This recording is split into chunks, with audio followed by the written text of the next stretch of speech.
ಸ್ನೇಹಿತರೇ ನಮಸ್ಕಾರ, ನಾನು ರವೀಂದ್ರ ಜೋಶಿ. ಅಲ್ಲ, ನರೇಂದ್ರ ಮೋದಿ ಹಿಂಗೆಲ್ಲ ಮಾಡಬಹುದನ್ರಿ? ಅಲ್ಲ, ಉರಿಸ್ಬೇಕು ಒಬ್ಬ ಮನುಷ್ಯ, ಈ ರೀತಿ ಉರಿಸ್ಬೇಕಾ? ನಿನ್ನೆ ಇನ್ನೂ ಆತನನ್ನು ಪತ್ರಕರ್ತರಿಂದ ಓಡಿ ಹೋದರು, ಪರಾರಿ ಆದರು, ತಪ್ಪಿಸ್ಕೊಂಡ್ರು ಅಂತ ಎಲ್ಲ ದೊಡ್ಡ ಲೆವೆಲಲ್ಲಿ ಜಾಗತಿಕವಾಗಿ ಒಂದು ವಿಷಯವನ್ನು ವೈರಲ್ ಮಾಡಿದ್ರಿ. ಅದ್ಯಾವುದೋ ನಾರ್ವೆ ಜರ್ನಲಿಸ್ಟ್ ಅಂತೆ, ಹೆಲೆಲ್ಲಿಂಗ್ ಅಂತೆ, ಆಕೆ ಒಂದು ಪ್ರಶ್ನೆ, ಉಪದ್ವ್ಯಾಪದ ಪ್ರಶ್ನೆಯನ್ನು ಕೇಳ್ತಾರಂತೆ. ಆ ಪ್ರಶ್ನೆಗೆ ನರೇಂದ್ರ ಮೋದಿ ಈ ಪ್ರಶ್ನೆಗೆ ಯೋಗ್ಯ, ಇದು ಉತ್ತರಕ್ಕೆ ಯೋಗ್ಯವಲ್ಲ ಅಂತ ಅಲ್ಲಿಂದ ಹೊರಟೋಗ್ತಾರೆ. ಅದನ್ನೇ ದೊಡ್ಡದಾದಂಥ ರಾಷ್ಟ್ರೀಯ ವಿಪತ್ತು ಅನ್ನುವ ರೀತಿಯಲ್ಲಿ ರಾಹುಲ್ ಗಾಂಧಿಯಿಂದ ಹಿಡಿದು ಎಲ್ಲರೂ ಕೂಡ ಅದರ ಬಗ್ಗೆ ಟೀಕೆ ಮಾಡಲಿಕ್ಕೆ ಶುರು ಮಾಡ್ತಾರೆ. ಭಾರತಕ್ಕೆ ಆದಂಥ ಅತಿ ದೊಡ್ಡ ಅವಮಾನ ಅನ್ನುವ ರೀತಿಯಲ್ಲಿ ಬಿಂಬಿಸ್ತಾರೆ. ಮುಂದೆ ಕೆಲವು ಗಂಟೆಗಳಲ್ಲಿ ಇದಕ್ಕೊಂದು ಆ್ಯಂಟಿ ಕ್ಲೈಮ್ಯಾಕ್ಸ್ ಬರುತ್ತೆ. ಇವರು ಎಷ್ಟೇ ಪ್ರಯತ್ನ ಮಾಡಿದರೂ ಕೂಡ ನರೇಂದ್ರ ಮೋದಿ ಅವರನ್ನ ಬಗ್ಗ ಬಡಿಯಲಿಕ್ಕೆ ಸಾಧ್ಯವಿಲ್ಲ. ಮತ್ತು ಆತ ಪುಟಿದ ಎದ್ದೇ ಹೇಳ್ತಾರೆ ಅನ್ನೋದಕ್ಕೆ ಈಗ ಪಾರ್ಲೆ ಪ್ರಾಡಕ್ಟ್ನ ಕಂಪನಿಯ ಷೇರುಗಳ 5.5% ಜಾಸ್ತಿ ಆಗಿದ್ದು ದೊಡ್ಡ ಸಾಕ್ಷಿ. ವಿಷಯವೇನು? ನಾರ್ವೆಯಿಂದ ನರೇಂದ್ರ ಮೋದಿ ಅವರು ನೇರವಾಗಿ ಇಟಲಿಗೆ ಹೋದರು. ಇಟಲಿಗೆ ಸಂಜೆ ಹೋದರು. ಅಲ್ಲಿ ಹಾರ್ದಿಕವಾದಂಥ ಸ್ವಾಗತವನ್ನು ಕೋರಲಾಯಿತು.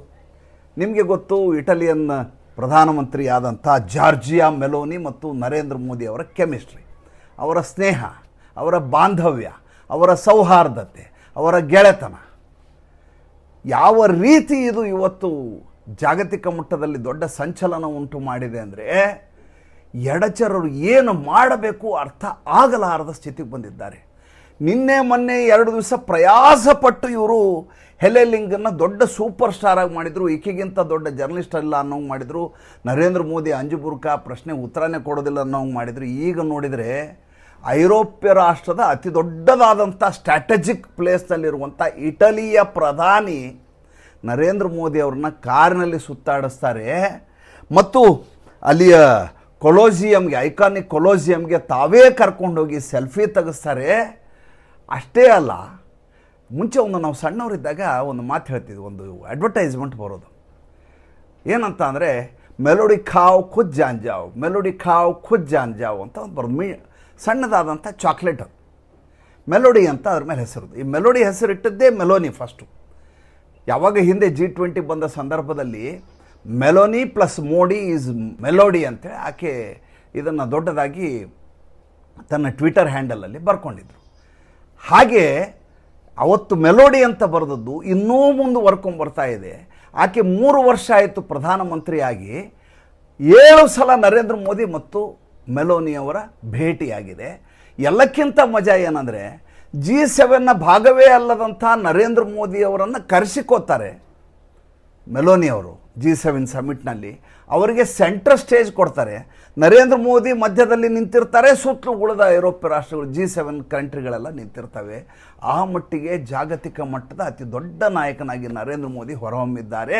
ಅಂಥ ನರೇಂದ್ರ ಮೋದಿಯ ಜೊತೆ ತಾನು ಓಡಾಡ್ತಾ ಇರೋದೇ ತನ್ನ ಜೀವನದ ಅತಿ ದೊಡ್ಡದಾದಂಥ ಸಾಧನೆ, ಸಾರ್ಥಕ್ಯ ಅನ್ನುವ ರೀತಿಯಲ್ಲಿ ಜಾರ್ಜಿಯಾ ಮೆಲೋನಿ ಹೋದಲ್ಲೆಲ್ಲ ಸೆಲ್ಫಿ ತಕ್ಕೋತಾ ಇದ್ದಾರೆ. ಸಣ್ಣ ಸಣ್ಣ ವಿಡಿಯೋ ತುಂಡುಗಳನ್ನು ಮಾಡ್ತಾರೆ. ಒಂದು ಟ್ವಿಟರ್ ಹ್ಯಾಂಡಲಲ್ಲಿ ಒಂದು ವಿಡಿಯೋ ಈಗ ಬಿಡುಗಡೆ ಆಗಿದೆ, ಅದನ್ನು ತಮಗೆ ತೋರಿಸ್ತೀನಿ. ಮೊದಲು ಈ ವಿಡಿಯೋಗಳನ್ನು ನೋಡಿಬಿಡಿ, ಆಮೇಲೆ ನಾವು ಮಾತಾಡೋಣ.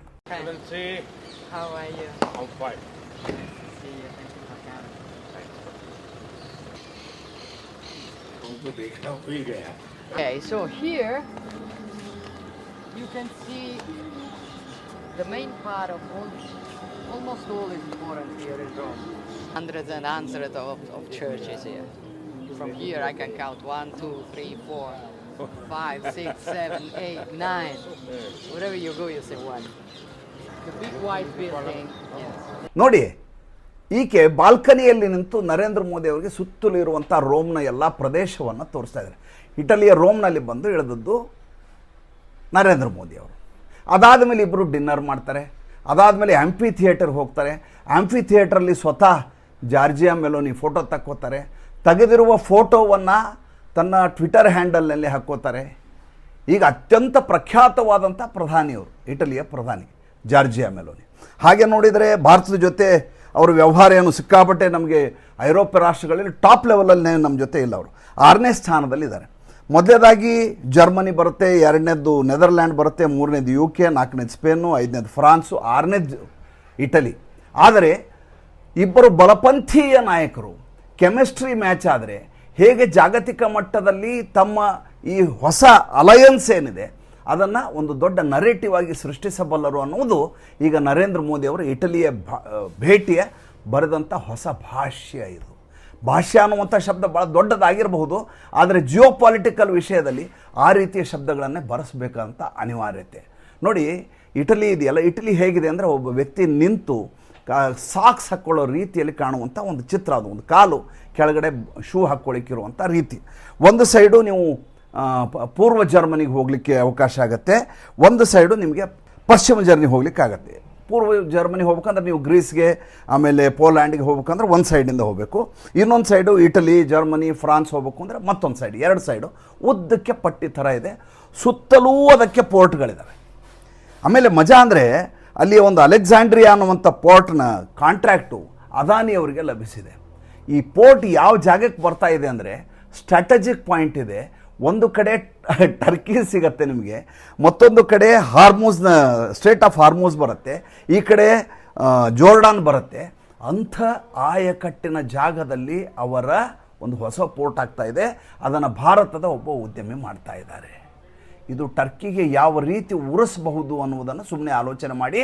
ಮತ್ತು ಮುಂಚೆ ನೋಡಿ, ಭಾರತದ ನೀವು ಹಳೆಯ ವ್ಯಾಪಾರ ಸಂಬಂಧಗಳನ್ನೆಲ್ಲ ನೋಡಿದಾಗ ಭಾರತ ಅವತ್ತಿನ ಕಾಲದಲ್ಲೇ ರೋಮನ್ನರ ಜೊತೆ ವ್ಯಾಪಾರ ಮಾಡಿದಂಥ ದೇಶ. ಆಮೇಲೆ ನರೇಂದ್ರ ಮೋದಿ ಅವರು ಈ ರೋಮ್ನ ಪೋಪ್ ಜೊತೆ ಮಾತುಕತೆ ನಡೆಸಬೇಕು ಅನ್ನುವುದನ್ನು ಮೊದಲಿಂದ ಹೇಳ್ತಾ ಇದ್ದಂಥವ್ರು, ಮತ್ತು ಅವ್ರ ಜೊತೆ ಒಳ್ಳೆಯ ಸಂಬಂಧ ಇಟ್ಕೋಬೇಕು ಅಂತ ಅವರು ನಿರಂತರವಾಗಿ ಪ್ರಯತ್ನ ಮಾಡಿದಂಥ ವ್ಯಕ್ತಿ. ಏನಾಗಿದೆ ನಮ್ಮಲ್ಲಿ ಕಾಂಗ್ರೆಸ್ಸಿಗೆ ಭಾಳ ದೊಡ್ಡ ಸಮಸ್ಯೆ ಏನು ಅಂದರೆ ನರೇಂದ್ರ ಮೋದಿ ಅವ್ರನ್ನ ಈಗಲೂ ಕೂಡ ಚಾಯ್ವಾಲ ಅಂತಲೇ ಭಾವಿಸಿದ್ದಾರೆ.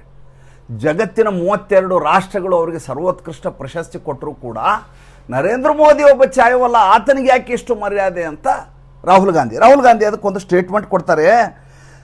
ಏನಂತ ಹೇಳ್ತಾರೆ ಅಂತಂದರೆ, इधर देखे तो पूरा जल रहा है, जगत जल, पूरा विश्व जल रहा है, नरेंद्र मोदी उधर टॉफी बांट रहा है ಅಂದ್ರೆ ಚಾಕ್ಲೇಟನ್ನು ಹಂಚ್ತಾ ಇದ್ದಾರೆ.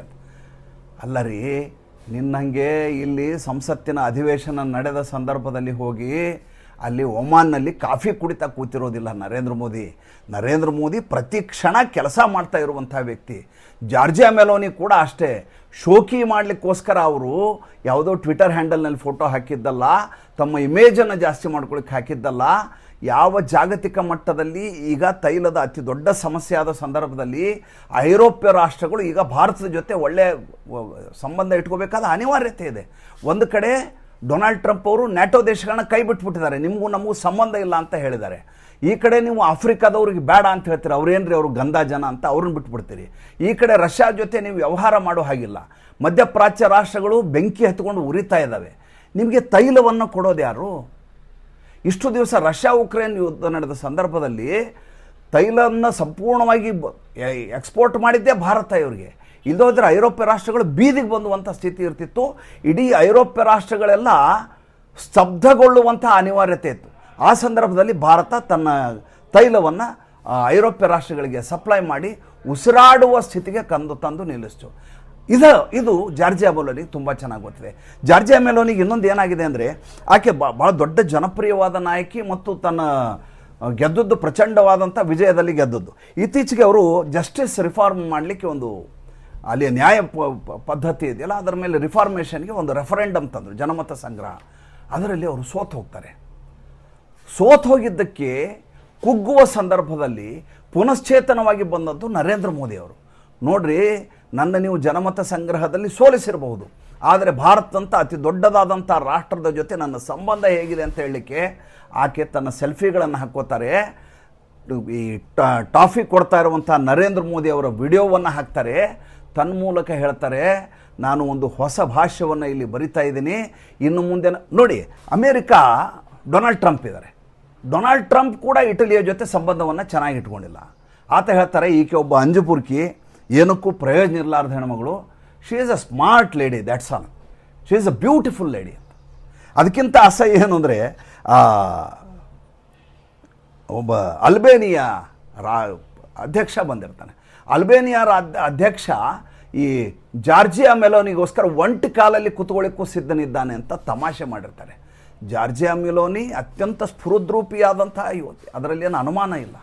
ಆದರೆ ಅದೇ ಆಕೆ ಬಂಡವಾಳ ಆಗಲಿಕ್ಕೆ ಸಾಧ್ಯವೇ ಇಲ್ಲ. ಒಬ್ಬ ಬಲಪಂಥೀಯ ಧೋರಣೆಯಲ್ಲಿರುವಂಥ ಇವತ್ತಿನ ದಿವಸ ನೋಡಿ, ಯುನೈಟೆಡ್ ಕಿಂಗ್ಡಮ್ ಅನ್ನೋದು ಯಾವ ರೀತಿ ಪರಿಸ್ಥಿತಿ ಬಂದಿದೆ ಅಂದರೆ ಅದೊಂದು ಪಾಕಿಸ್ತಾನದ ಇನ್ನೊಂದು ಪ್ರತಿರೂಪವಾಗಿ ಹೊರಹೊಮ್ತಾ ಇದೆ. ಜರ್ಮನಿಯಲ್ಲಿ ಈ ಇಸ್ಲಾಮಿಕ್ ಸಂಘಟನೆಗಳೇ ಅವರ ಅಟಾಟೋಪ ನಡೀತಾ ಇದೆ ಮತ್ತು ಅರಾಜಕತೆ ಸೃಷ್ಟಿ ಮಾಡಿದ್ದಾರೆ.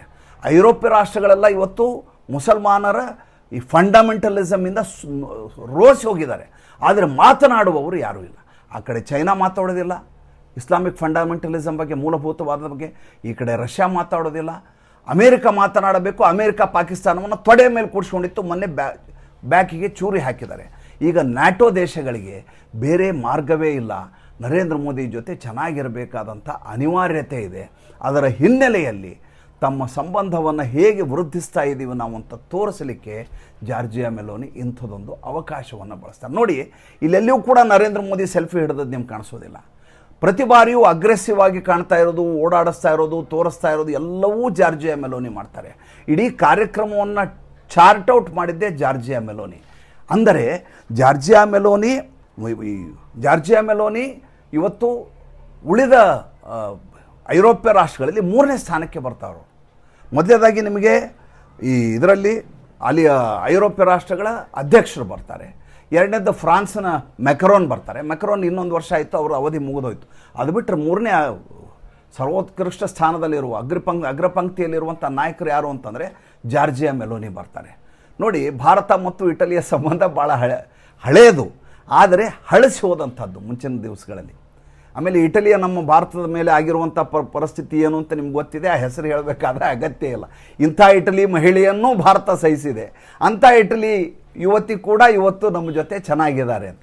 ಆಮೇಲೆ ನಮಗೆ ಈ ಬೋಫೋರ್ಸ್ ಹಗರಣದ ಕೊಟ್ರೋಚಿ ಮಾಡಿದಂಥ ಮೋಸ ಇದೆಯಲ್ಲ, ನಮ್ಮದು ಕಮಿಷನ್ ಹೊಡೆದಂಥ ದಂಧೆ ಇದೆಯಲ್ಲ, ಭ್ರಷ್ಟಾಚಾರ ಇದೆಯಲ್ಲ, ಅದರ ಫೈಲ್ ಕೂಡ ಭಾರತ ದೇಶಕ್ಕೆ ಬೇಕಾಗಿದೆ. ಆ ಕೊಟ್ರೋಚಿಯ ಸುತ್ತಮುತ್ತಲ ಇರುವಂಥ ಏಜೆಂಟರು, ಆ ಕಾಕಸು, ಅವರ ಹೆಸರಿನಲ್ಲಿರುವಂಥ ಇಲ್ಲಿ ಭಾರತದಲ್ಲಿರುವ ಅವರ ಸಂಬಂಧಿಗಳು, ಕರಳು ಬಳ್ಳಿಗಳು, ಅವರೆಲ್ಲ ಸಿಕ್ಕಾಕೋಬೇಕು ಅಂದರೆ ನಾವು ಇಟಲಿಯ ಜೊತೆ ಚೆನ್ನಾಗಿರಬೇಕು. ನರೇಂದ್ರ ಮೋದಿಯವರ ಜೊತೆ ಅವರ ಸಂಬಂಧ ಹೇಗಿದೆ ಅಂದರೆ, ಒಂದು ಸಲ ಐರೋಪ್ಯ ರಾಷ್ಟ್ರಗಳ ಎಲ್ಲ ನಾಯಕರು ನಿಂತಿರ್ತಾರೆ, ಮಧ್ಯದಲ್ಲಿ ಸ್ಪೀಕ್ ಫೋನ್ ಹಾಕ್ಕೊಂಡು ನರೇಂದ್ರ ಮೋದಿ ಜೊತೆ ಐರೋಪ್ಯ ನಾಯಕರು ಮಾತಾಡ್ತಾರೆ. ಯಾವತ್ತಾದರೂ ಯುರೋಪಿಯನ್ ರಾಷ್ಟ್ರಗಳ ದುರಹಂಕಾರಿ ನಾಯಕರು ಭಾರತವನ್ನು ಇಷ್ಟು ಗಂಭೀರವಾಗಿ ಪರಿಗಣಿಸಿದ್ದುಂಟಾ? ಯಾವತ್ತಿದ್ರೂ ಥರ್ಡ್ ವರ್ಲ್ಡ್ ಕಂಟ್ರಿ ಅಂತಲೇ ನಮ್ಮನ್ನು ಕರೆದದ್ದು. ನಮ್ಮ ಮೇಲೆ ದಾಳಿ ಮಾಡಿ ಲೂಟಿ ಮಾಡ್ಕೊಂಡು ಹೋದವರೇ ಎಲ್ಲರೂ ಇವರು. ಯಾವ ದೇಶ ನಮ್ಮ ಮೇಲೆ ದಾಳಿ ಮಾಡಿಲ್ಲ ಹೇಳಿ? ಇದೇ ನೆದರ್ಲ್ಯಾಂಡ್ನ ಡಚ್ಚರು ಭಾರತ ಮೇಲೆ ಬಂದು ಹೋದರು, ಪೋರ್ಚುಗೀಸರು ಬಂದು ಹೋದರು, ಎಲ್ಲ ಫ್ರೆಂಚರು ಬಂದು ಹೋದರು. ಬರಲಾರ್ದವರೇ ಇಲ್ಲ, ಲೂಟಿ ಮಾಡಲಾರ್ದವರೇ ಇಲ್ಲ ಭಾರತವನ್ನು.